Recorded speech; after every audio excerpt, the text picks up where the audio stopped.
Il consigliere regionale del Partito Democratico Zanoni, con una mozione, chiede alla Giunta di valutare la possibilità di far attivare a Porto Marghera la produzione industriale di batterie e supercondensatori che utilizzino le fibre di canapa provenienti da scarti di lavorazione. Si tratta di una soluzione innovativa, meno impattante rispetto ad altri progetti, tra cui quello di incenerimento dei fanghi di depurazione civile a seguito dello spegnimento del cracking presentata da Eni.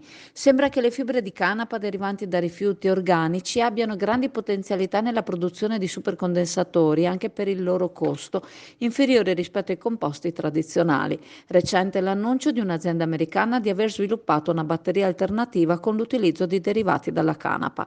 Zanoni richiama la possibilità di stringere accordi internazionali fra istituzioni ed aziende al fine di insediare in Veneto un sito di produzione di batterie e di superconduttori che utilizzino la canapa, individuando come area strategica quella di Porto Marghera per le sue potenzialità logistiche, un progetto che rientrerebbe nella green economy.